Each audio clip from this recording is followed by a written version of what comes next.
as ringing in the ears. And before starting this presentation, I want to thank you to join this online meeting provided by Brainbox Initiative, making it possible to let us connect in these weird times. So please feel free to ask questions, give comments, making the following hour as interactive as possible. So who am I? My name is indeed Laure Jacquemin. I'm an audiologist by training, so clinical background. I did my master's in Leuven in Belgium, and I work in another big city of Belgium, Antwerp. I did my PhD at the University of Antwerp, which focused on transcranial direct current stimulation as a treatment for tinnitus. I personally started focusing on tinnitus since my brother had an acoustic trauma at a party without earplugs leading to tinnitus, which is a symptom with no cure.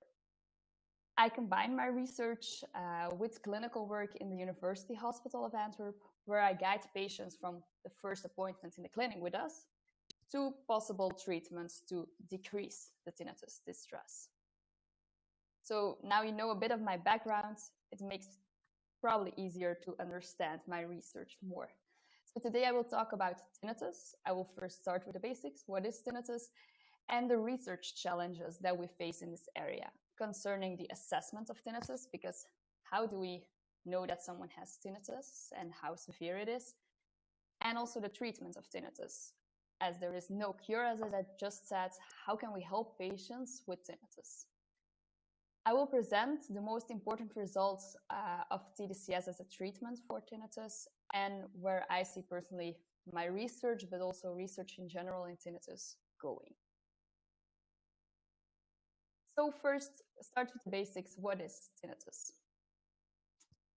Tinnitus is an auditory symptom, namely the perception of a sound, which can be a beep, a noise, often a combination of sounds. So people most know it as the beep that people hear, but in my clinical experience, most people hear multiple sounds.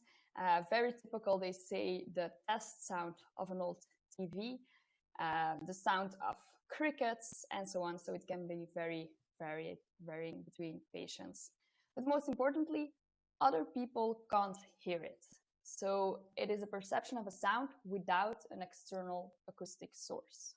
So your family, your friends, a doctor, nobody can hear your tinnitus, which makes it immediately a complex symptom.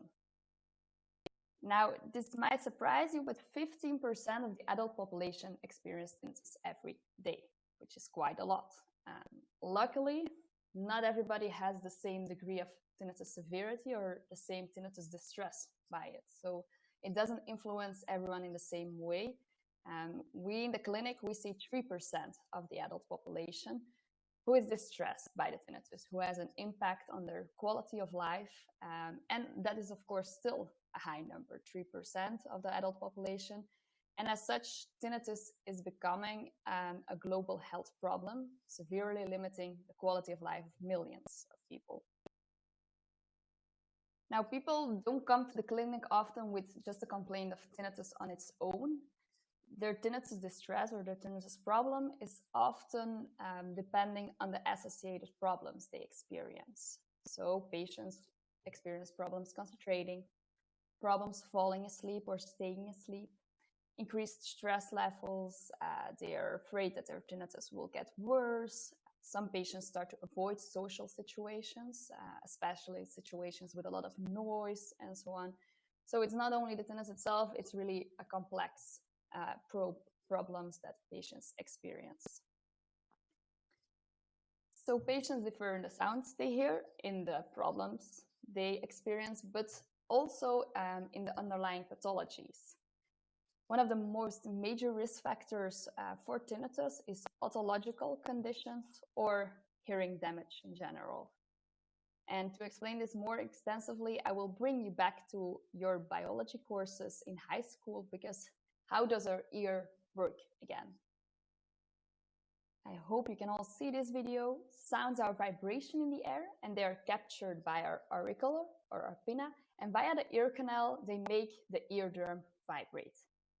The eardrum is connected with three ossicles who work together as a lever system to increase the intensity of vibrations and give it to the cochlea.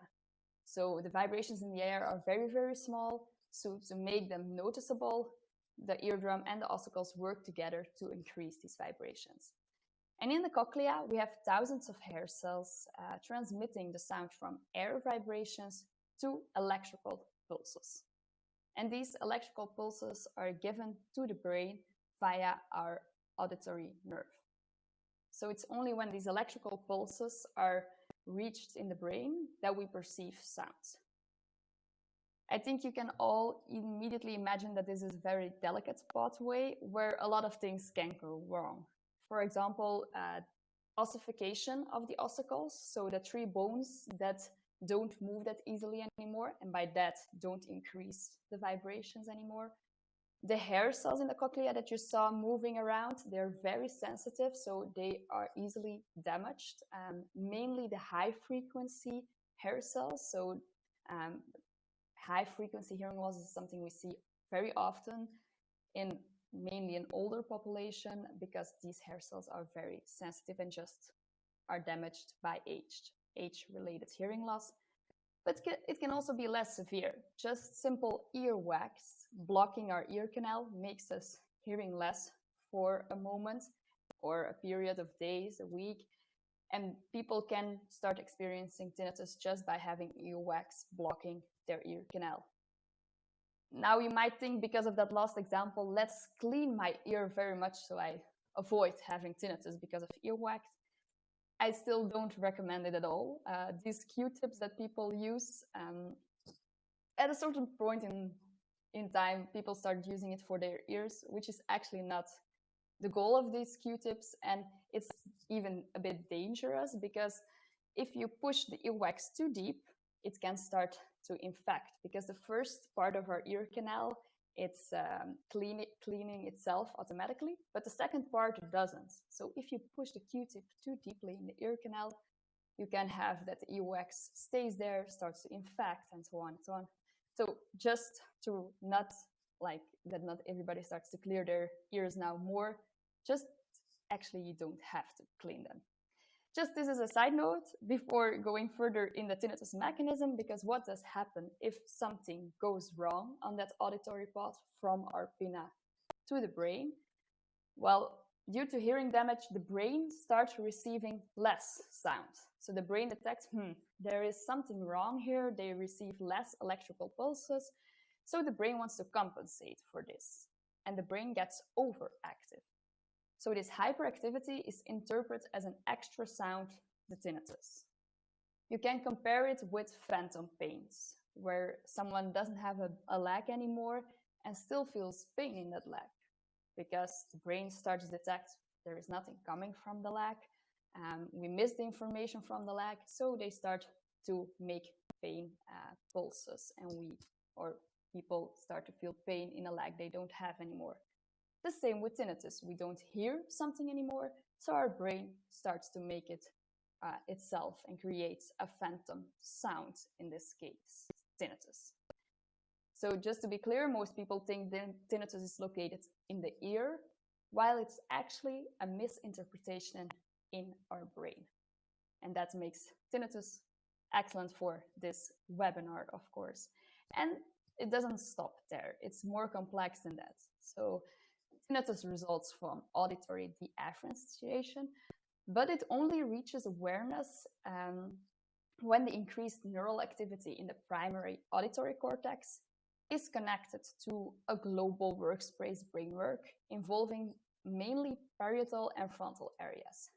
More specifically, the limbic system, or emotional system, and the attention system are part of this network, as tinnitus is associated with certain negative emotions and receives more attention because of that. So the vicious cycle starts to begin here. So it's not only the hyperactivity in the auditory center that's the problem. No, this hyperactivity, this extra sounds gets an emotion. People are anxious for it. They're frustrated. And that's why it becomes in the attention. And so the vicious cycle starts. So these are the three main areas involved in tinnitus, but there are even more than that. So it's a whole tinnitus network in the brain.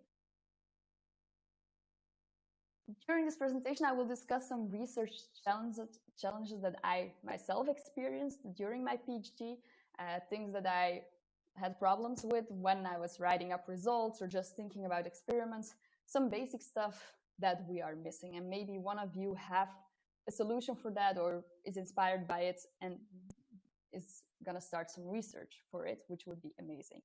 So one of the first ones is definitely not easy, but actually, I just explained the pathological mechanism, but it's not that there is a full consensus on this. The one that I explained is the most followed one, but we don't know the full precise mechanism of tinnitus. Which areas exactly are involved? Are we 100% sure of that? No. And of course, that is basic knowledge needed to optimize treatments. Applied to neuromodulation, which I will explain in a bit, is of course paramount to know which areas are involved and what kind of neural modification is needed to normalize this brain activity. So that's a problem that I faced in the beginning already, like, okay, if we don't know how it completely works in the brain, how can we then solve it? So that's something that definitely needs some more fundamental basic research still, that is still going on, and people are still doing a lot of work on that. But simply put, according to the most followed hypothesis, there are certain brain areas involved in the tinnitus perception, leading to a hyperactivity compared to control subjects, which is studied intensively in previous studies with brain imaging methods. So how are we going to measure the therapeutic effect of treatments for tinnitus? In chronic tinnitus patients, it's not so straightforward,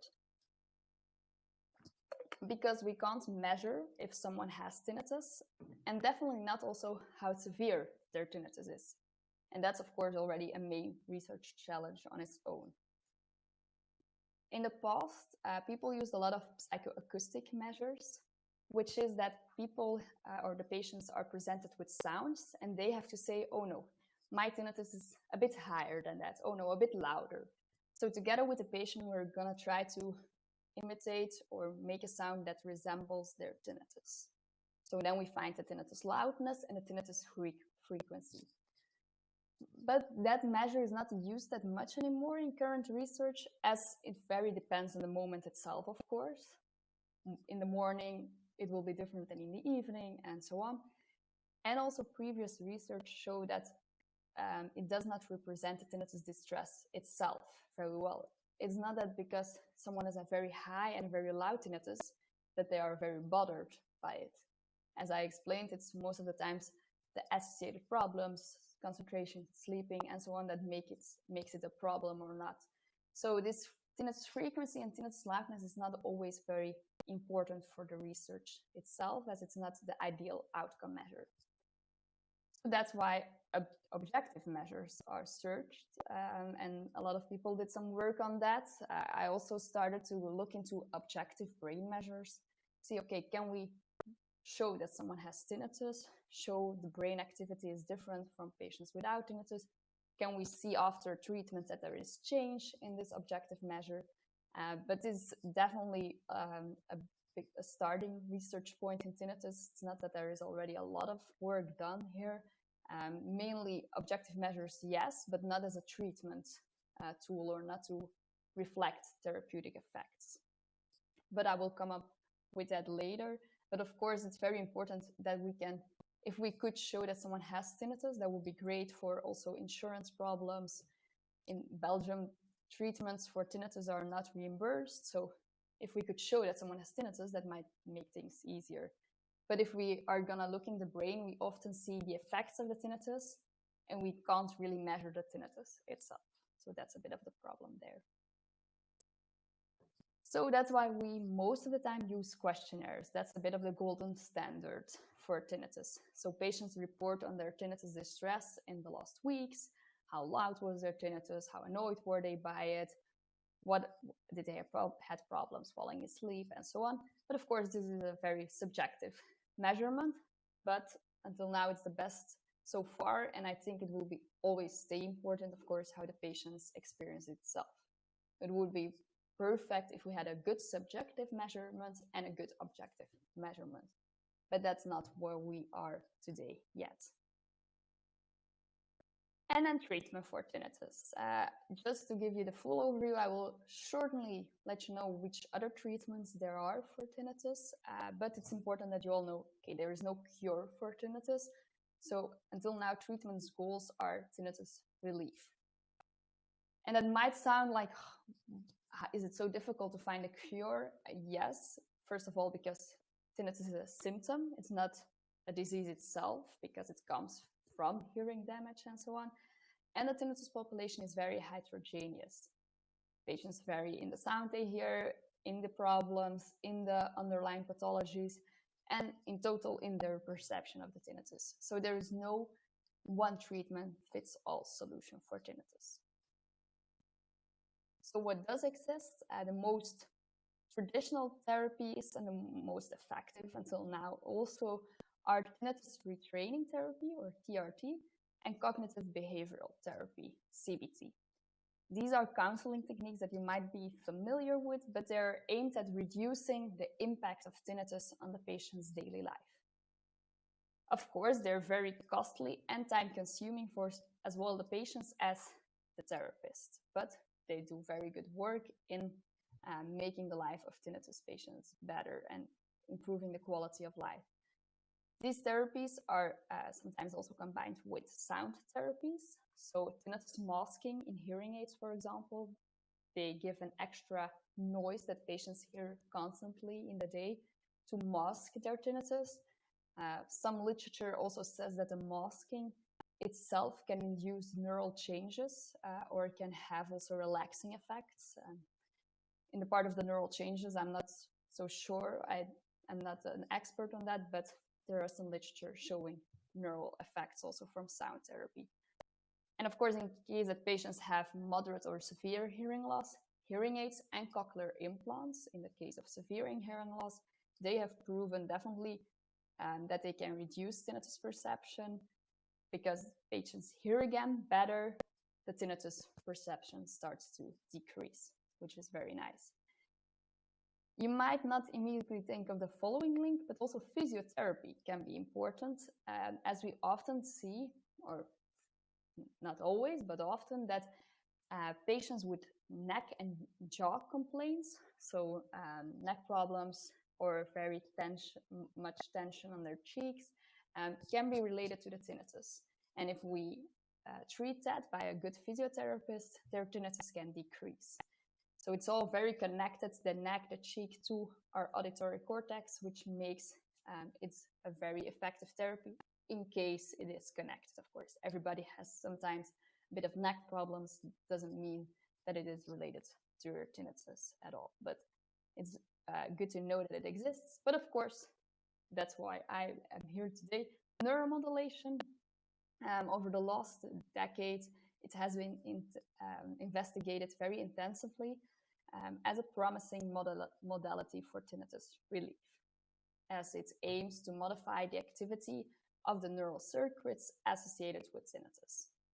So it goes really from transcutaneous electric nerve stimulation to neurofeedback to transcranial magnetic stimulation, transcranial direct current stimulation, and so on.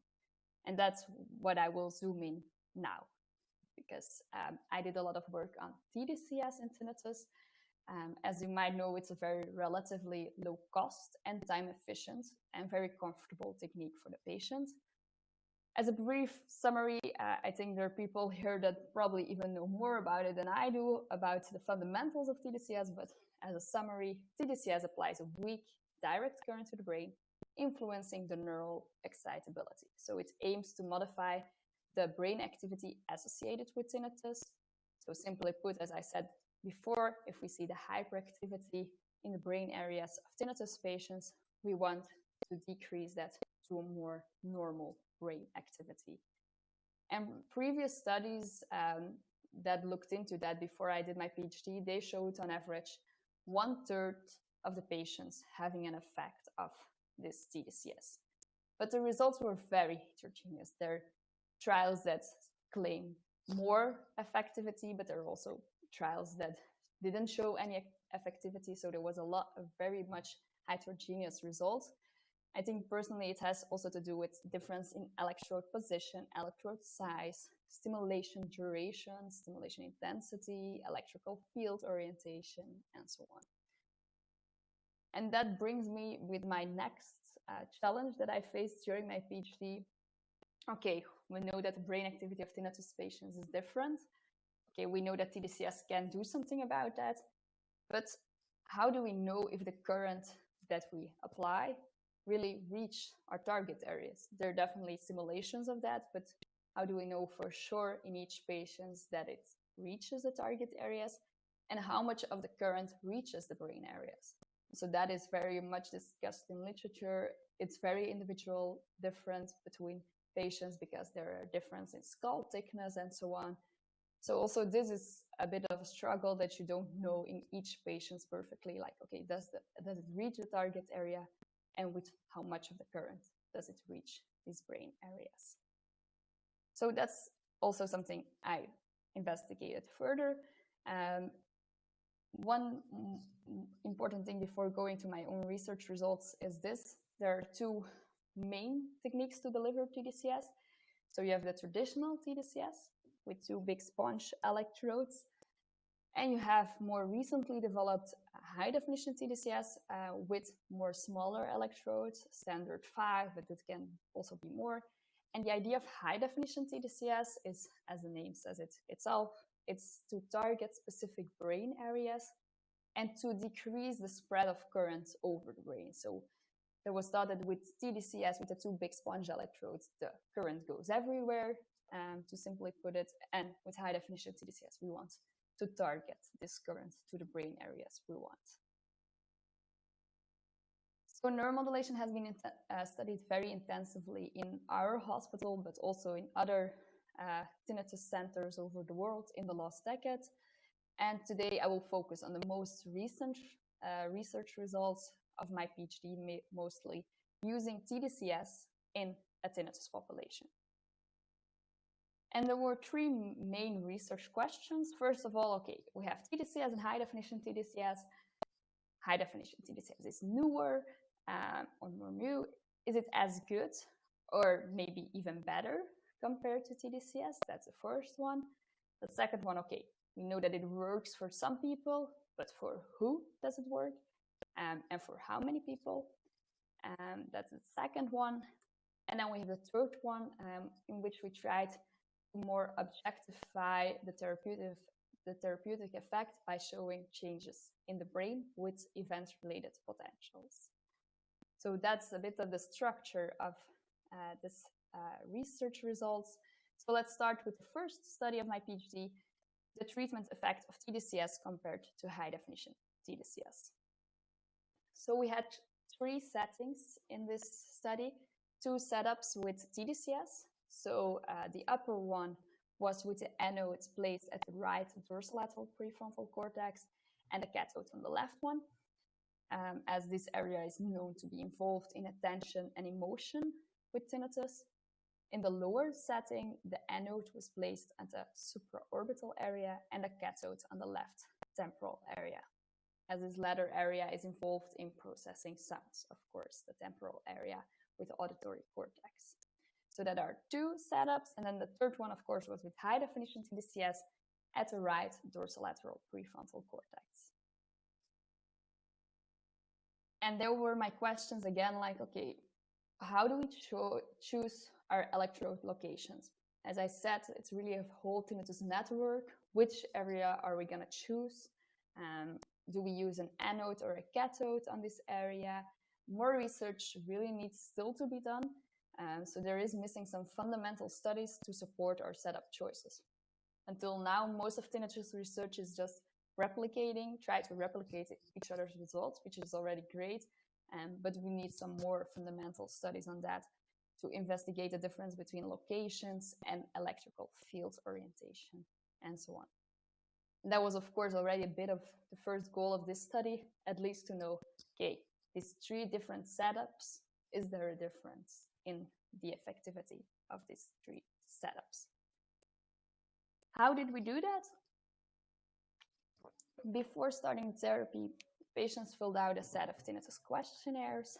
They received 8 sessions of tDCS or high definition tDCS with 2 sessions weekly.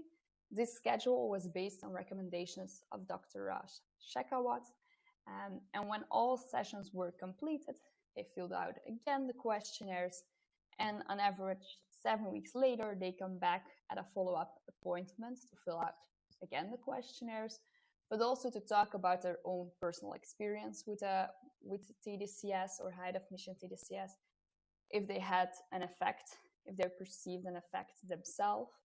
And this follow-up appointment is, of course, very important, that we just don't stop after the last tDCS session.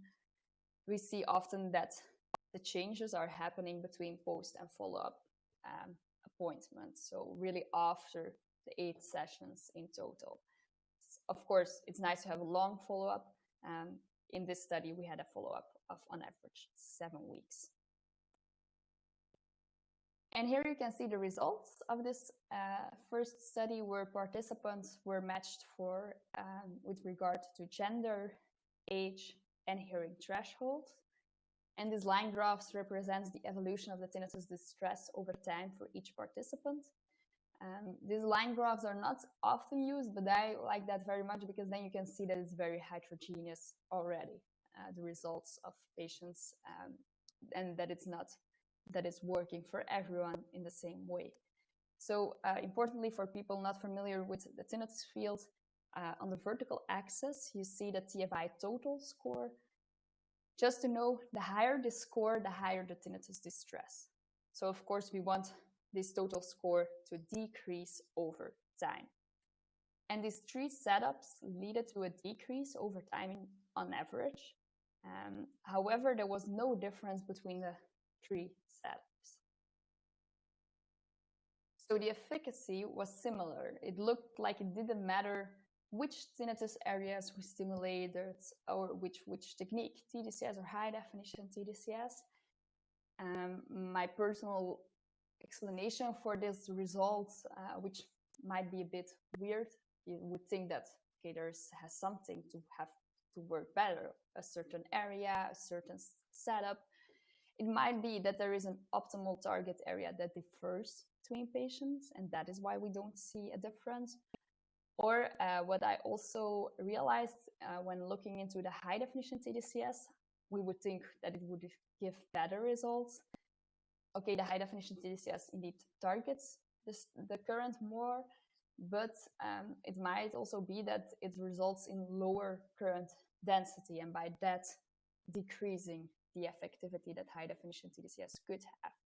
There are possible explanations that I have myself, but if you have other explanations for these results showing no difference between the 3 setups, please let me know. I'm always happy to have other views on these results. However, high definition tDCS looked promising. For me as a clinician also, not only a researcher, but as a clinician, first of all, that it was comfortable for the patients. There is really a difference between tDCS, which is more noticed by the patients, they feel it more, compared to high definition tDCS, where they often ask if we put the stimulation on because they don't feel anything. Personally, when I put it on myself, I really feel it a lot, but there is a lot of differences, and some patients don't feel anything at all. So it's comfortable, which is of course important when we're working with patients. But also as a researcher, it had future perspectives with high definition tDCS, making it possible to have simultaneous stimulation of different areas at the same time. That's more difficult with tDCS. With high definition tDCS, it's easy to do this in the future. And also that high definition tDCS is adequate for research purposes, as you use a cap with electrode positions according to the 1020 EEG system.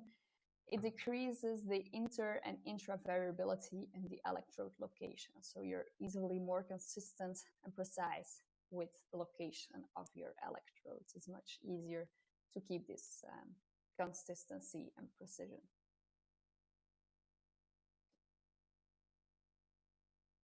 If we then go to the second research question, what is the therapeutic success of tDCS, and can we have predictive factors explaining this? We saw a problem in previous study that there was a limitation of past studies with a limited number of participants, where we tried to reach more participants. So an average tDCS trial in tinnitus is maybe 25 participants. In this study, to be specific, we had 117 patients. And by that, we hope to have more insights in the predictive factors. Before going to the methodology and results of this study, I want to stress the limited side effects of high-definition tDCS. It's very limited, but just to be clear, 4% told us that they felt a stimulation once during the study. 3% had consistent every session the same complaints.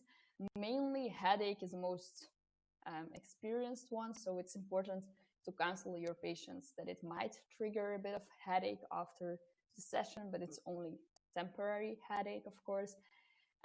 We had one negative experience of a patient really decompensating of the high-definition tDCS because she really put all her hopes on this treatment and it was not working, and that brought a lot of negative emotions with it, and she needed more counseling after the study.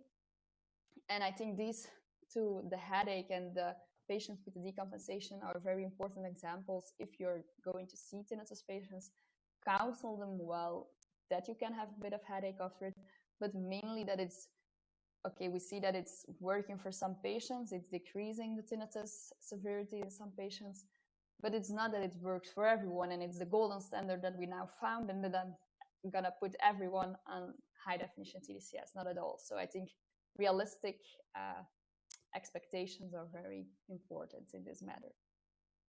If we then look at the results of high definition tDCS, I again like to show the heterogeneous results with it, to be completely fair, that okay, it works for some people, but definitely not for everyone. So here on the horizontal axis, you see the change in TFI total score with a more positive change indicating a higher improvement after high definition tDCS.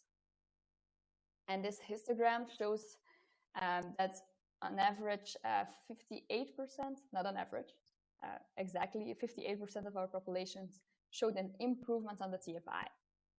Of course, this means that if someone had an improvement of 1 point on a scale of 100, it was already an improvement, which is of course not very clinically relevant. If we really look at the clinical relevance cutoff for the TFI, it's at a decrease of 30 points or more, and this was the case in only 27% of the patients. So that's immediately a lower number.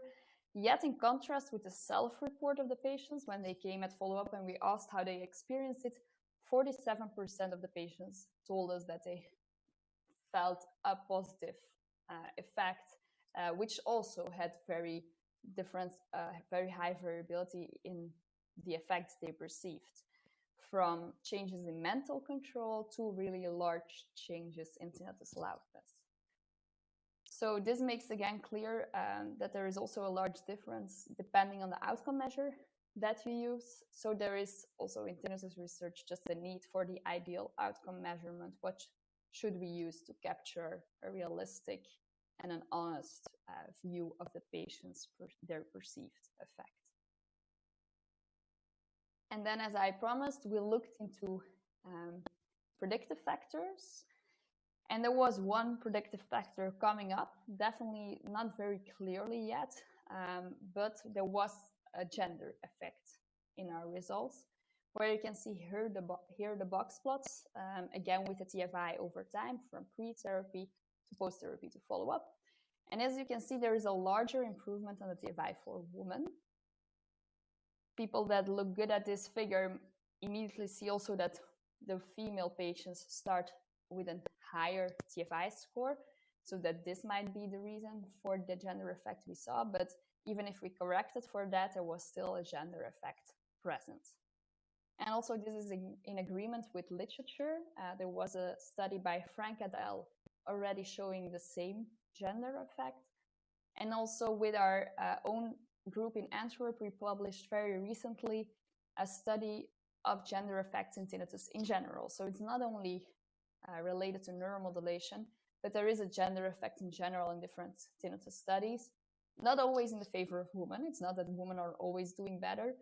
This was in our case, but for example, with more psychological treatments, it might be that men are better at certain points. So it's not that women always are more responsive, but according to our own results and the study of Frank et al., women had a better effect after following tDCS or high definition tDCS.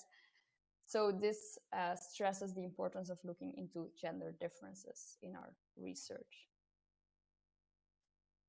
So to conclude on this one, we see that high definition tDCS works for 1/3 to half of the patient, depending on the outcome measure you use, and that women are more responsive to these techniques. To explain the gender difference, it's not so easy also. It might be there are, first of all, differences in neural activity in tinnitus-related areas between women and men. And there is also a general difference in their own tinnitus perception and their emotional coping. So there are definitely already gender differences at baseline, which might explain these results, but it definitely needs also further research, as it was just the first time we saw this in our own research. So definitely don't want to claim big things with this, but interesting to look further in it. And then I want to change from subjective outcomes to objective outcomes. As there is a need for objective measurements in our field, as until now the results depend on the patient's responses. However, I want to stress that these results were very preliminary, yet they show that ERPs, event-related potentials, may be valuable in future tinnitus research. This is how our general setup looked like, and I will discuss it more in depth with you. So event-related potentials, maybe not everyone is very familiar with it, but it's a way of objectifying the auditory processing in the brain. So ERPs record neural activity in response to specific auditory events.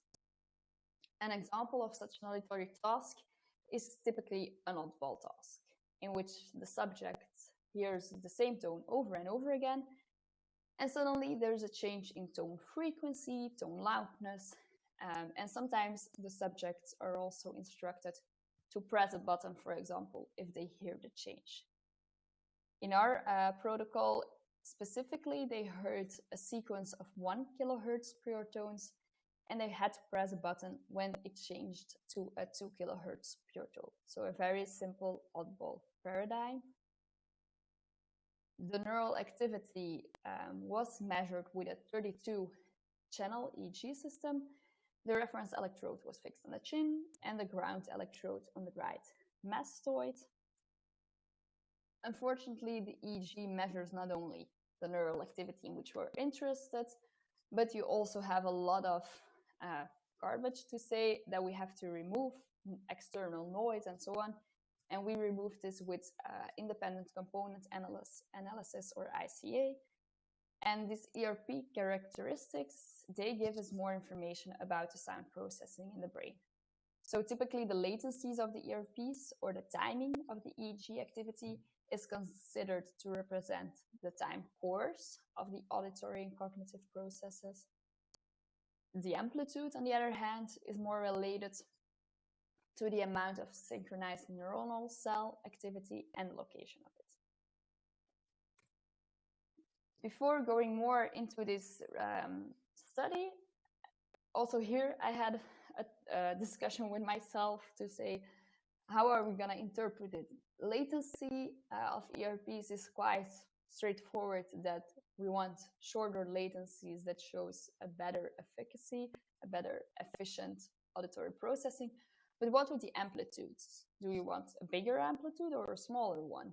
in literature, there was no consensus that I found personally very convincing of, okay, this is the way we want it to go. So that was difficult for a hypothesis. Do we want a smaller amplitude or a higher amplitude? What do we expect? This is how our setup looked like. I also have pictures of interns, but they are less happy to show their pictures. So that's why I took the responsibility to myself. You have to wear a beautiful EEG cap, just looking like a swimming cap. Patients hear sounds through shielded headphones, and they have to press a button on an Xbox controller. So all patients think that they're gonna have to play an Xbox game. Unfortunately, the oddball task is a little bit more boring. They lie in a comfortable chair in order to avoid a lot of muscle activity, and that's a bit how the setup looks like. However, not all patients are fond of this task, mainly because it ruins their hairstyles. It looks like this, and I think with my short hair it's quite okay. My female patients with longer hair are not really happy with these measurements. But why do we do that? What is the importance of the earpiece? Well, first of all, as you know, also know, tinnitus is related to disruption along the auditory pathway in most tinnitus patients. And ERPs are a way of evaluating this auditory processing. We also saw in literature before that ERPs between tinnitus subjects differ from non-tinnitus subjects. Mainly the components N1, P2, N2, and P3 may be distorted. Also, there was not really a consensus in literature in what was distorted. It's also used as an objective measure in other research areas like dementia, depression, post-traumatic stress disorder, sleep apnea, and so on. And also in these fields, it was indicated that it's a possibility that ERPs reflect a therapeutic effect. And we need this objective measure. I said it already before. Mainly also the subjective questionnaires are subjective, but they're also difficult to understand for a lot of patients, quite complex language. And also an important limitation is the considerable influence of the psychiatric state of the patient.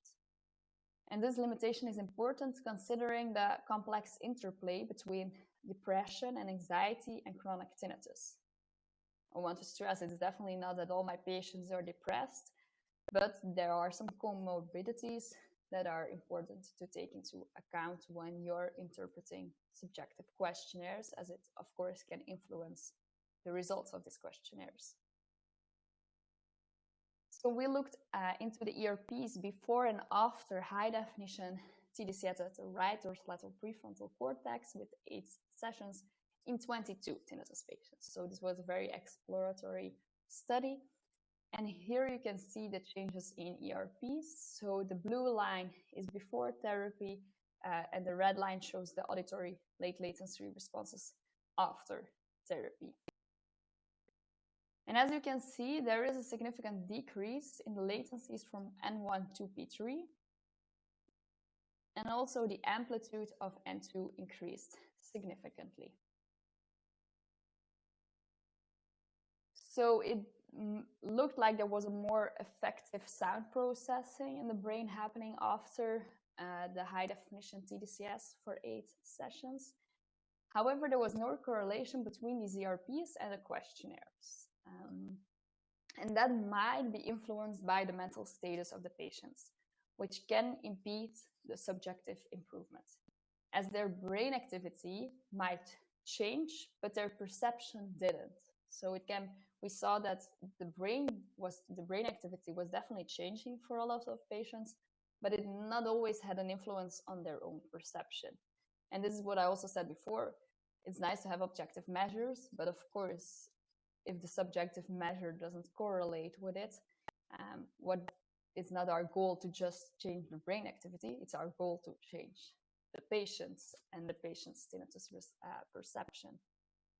There was no learning effect in this study explaining the results, but this study showed us that we need definitely more research in this objective and subjective measurements for tinnitus, and that we definitely need for this kind of study, a larger and more homogeneous group of tinnitus patients, and also, of course, a control group. It would be nice to have a good interpretation of these results. It would be very ideal that your attention span was able to capture this whole presentation, but even goldfishes are even better than us, apparently. And also, I know virtual presentations are the future. I know that your children might have come in and out, asked for your attention. Your meals might have popped up. So let's just summarize so you didn't miss anything of the main results. During the last years, we improved or we changed from tDCS to high definition tDCS, trying to improve the effectiveness of tDCS. But it didn't lead to a larger success of therapy. Depending on the outcome measure, on average, 1/3 was improving after high definition tDCS. Some would say half of patients, but that's very positively. Women with tinnitus might have higher chances of success, but also this needs further investigation. And our preliminary study showed that it looked like a more effective sound processing that was going on after high definition tDCS. But as I just said, there was no correlation with the subjective measures, which makes it still not the ideal measure until now. And it also needs further research. So my 3-year PhD was a very nice trajectory, and we had some interesting results, but of course more work needs to be done. And I want you to show the way that I think that we have to go in tinnitus research to be able to help each individual with tinnitus. So first of all, can we ask the patient about their own perceived effect in a standardized way instead of filling out these long, complex questionnaires? What is the future of EEG measures in the tinnitus field? Does tDCS also influence this cognition? I didn't capture this in this presentation as it's not for this audience maybe, but we saw also in the previous study attention and memory differences between tinnitus and non-tinnitus patients. So is this also something that can be influenced by neuromodulation techniques? And okay, if tDCS has an effect, how long is this effect? In the clinic, in my experience, we see some patients after 1 year, 2 years again, and want to follow the tDCS again because they had a positive experience before. But until now, it's not very clear how long we can say that these effects are going on. Of course, also because we can't put patients just in quarantine without influences of the outside world. Patients have stress, patients are exhausted, have maybe noise traumas, all these things that can influence their experience. So it's difficult to do long-term studies with patients where you can't control for other factors. These gender differences that we see in tinnitus and specifically also with tDCS, the explanation needs further research. And we in Antwerp, we're also doing now more research with simultaneous stimulation. So 2 areas at the same time stimulated with high definition tDCS. My colleague, Emily Cardon, is doing more research in her own PhD on that to see if that leads us any further, if this gives us better results. I really hope so, but we will see what the future tells us. For now, I just want to thank you all for your attention, and I hope it was clear. I'm happy to answer some questions or some discussions that you might think of. Great, thank you for that. Really good talk, really clear stuff. We have got a lot of questions and you've kindly allocated about 15 minutes for them. We'll go on to the first one now. Have you looked at the effects of tDCS on other psychological, cognitive and language aspects? Were there any side effects after the stimulation? The cognitive aspects we didn't look into yet, but the other PhD student is now taking that into account, doing cognitive tests before and after. Definitely no side effects, I would say, or no clear side effects until now. Also psychological, we see even good experiences until now. I know it's also a tool that is very much used in depression and other disorders. So I would not say negative side effects. Maybe there might even be positive side effects, and we're trying to capture that now more in our extensive study that is going on. But I can't yet say much about that right now yet. Great, thank you. And then I got one on electrode placement for HD tDCS. How did you decide where to put each electrode for the HD tDCS? Yeah, that is indeed the problem that I had myself doing this research. As sadly, indeed, in tinnitus, we often see like, okay, for example, Dr. Laure Jacquemin did a lot of studies with that. We are already happy if we can replicate some results and we build further on each other. So the dorsolateral prefrontal cortex and the left temporal area are the main research areas, the main target areas that are used until now. But indeed, maybe we just missed some area that might be very interesting. If you go into literature, you will see that it's a whole network with a lot of areas involved. So until now, that are the two main areas, and that's why we compared these areas with tDCS, but we didn't saw any differences. So we went further on that. But I think there is definitely options to choose other electrodes position depending on your own hypothesis. Cool, thank you for that. And that on following on from that, I have a question. Did you do any current flow modeling with MRI to decide where to place your electrodes? No, not yet. But there's definitely more tinnitus research on that, on indeed MRI, there are also some research on indeed individualizing it for patients, seeing before what are the areas that are important. We didn't do it ourselves, but there are definitely a research on tinnitus that did that. There is some things going on, but nothing, no big results yet. So it's not that it until now led to better results, but there is definitely some ongoing stuff in other tinnitus centers going. Yes. Great, thank you. So the next question is, does tDCS increase neuroplasticity to perceive sound, or does it prune neurons responsible for the phantom perception of tinnitus, or does it mask it? I don't think it's gonna mask it, but indeed the question is, what does tDCS do? And indeed, if we don't know until now how much of the current reaches our target area, it's definitely a very, very good question, but very difficult to answer what is happening. It's a bit, at least for me until now, a very black box that you don't know exactly. There are some modeling that you can do, but I definitely don't think it's masking or anything. tDCS does make sounds, so it's not, there are, for example, TMS, there was said, okay, but there is also a high sound that patients hear at the same time, so it can mask their tinnitus at the point of stimulation. So that's an advantage that we can exclude that with tDCS. But indeed, the exact mechanism, I would not be comfortable with making big assumptions on that. That's a wise answer. The next question is there any evidence to suggest that tDCS is the best stimulation paradigm compared to tACS or tRNS? I think tDCS is the main one but there is definitely also research done with tRNS, which also showed promising results, but no better results. So of course you have to choose at certain points what to go for.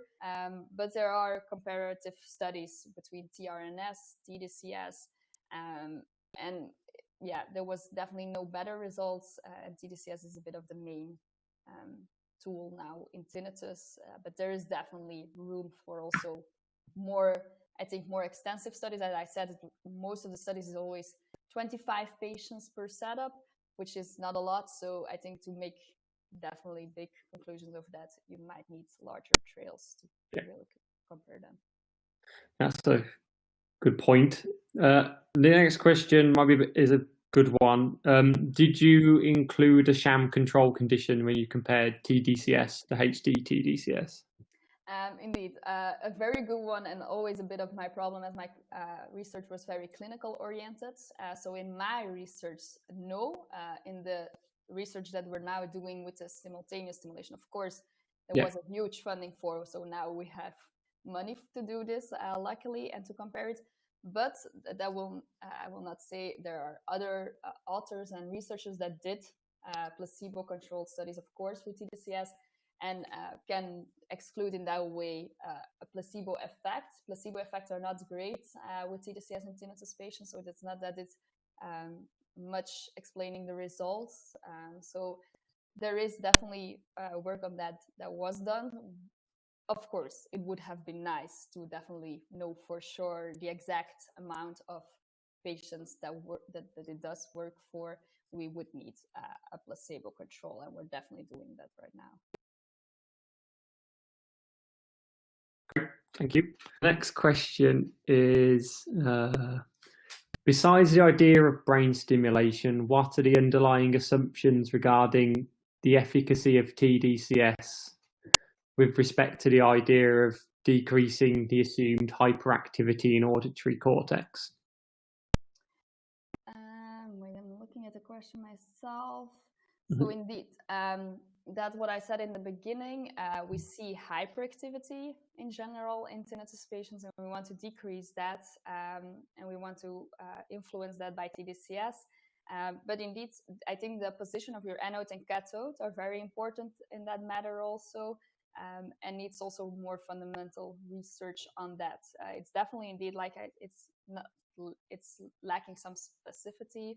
That's also why we went for high definition tDCS, and we were like, okay, we can already more target our stimulation. But yeah, I agree that it needs more fundamental research to really be sure of how to put our electrodes and choose anode and cathode specifically to decrease the hyperactivity and not increase it. Yeah. The next question is, have you looked at the 42% of people who did not show a response to treatment? What can the factors be that reduce tDCS efficacy in this group?